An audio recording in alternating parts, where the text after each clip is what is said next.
It is only a 4-point game. Here is Parker going out to Ginobili. Fakes Barnes. Goes in. Stuck the throat.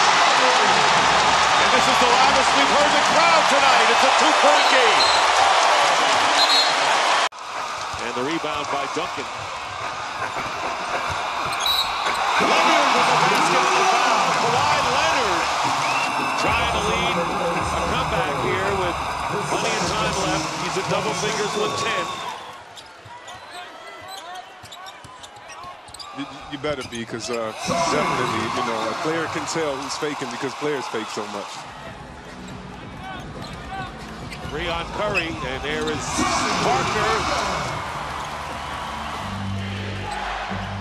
And pass off the hands of Curry. Parker.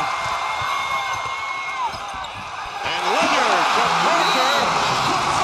104-96, 8-point lead. And a timeout called by the Warriors.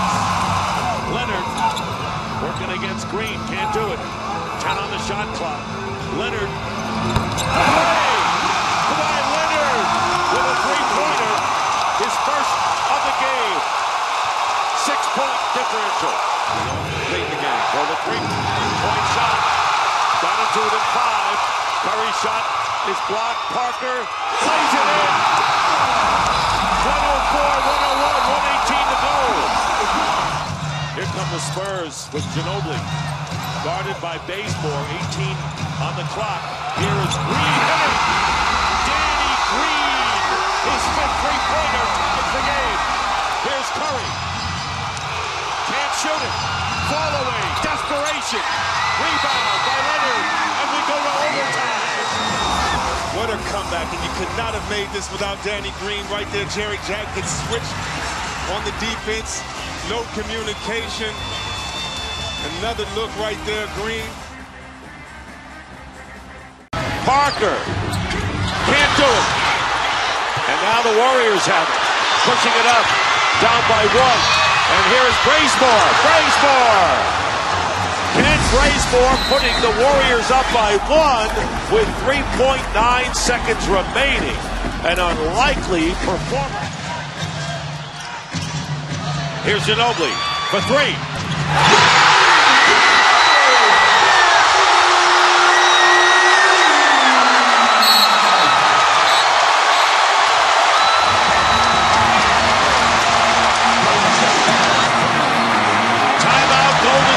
The Spurs lead, and Pop isn't upset with Ginobili's 3-point attempt. Double overtime scatter shooting. Bill Land along with Sean Elliott. Man, this crowd tonight was crazy. It was a wild game. What impressed you most about the game and the way the Spurs won it? I just think the Spurs' perseverance is what impressed me the most. And, you know, this team, they were down and out. I mean, people were getting up and leaving with about 4 or 5 minutes left in the ball game. And that could be demoralizing as a player. Our guys hung in there. They made some plays. They never gave up. They gave the crowd a lot of life, and they just showed a ton of mental toughness, and that's what I was most impressed with. Great resilience, some great shots. Manu Ginobili, well, of course, will get the praise, deservedly so, for the game winner. Danny Green hit some great shots. Tony Parker kind of kept him in this thing throughout the game on spurts. I thought Tony had some really determined drives. There's no question about it. There were lots of times where he was just not to be denied going to the basket. Got very tricky and clever, and he had to, because I like what Golden State did with putting Klay Thompson on him. Klay Thompson is a nice athlete. He has a lot of range, a lot of size. He can move his feet. He made it tough for Tony to get wide open shots, but once we executed a little bit better, we set some better screens, and Tony was able to come off and go one-on-one with the bigs. He was a little bit more successful. Well, the Warriors have certainly shown that they are legit, and you can forget all this seeding business right now.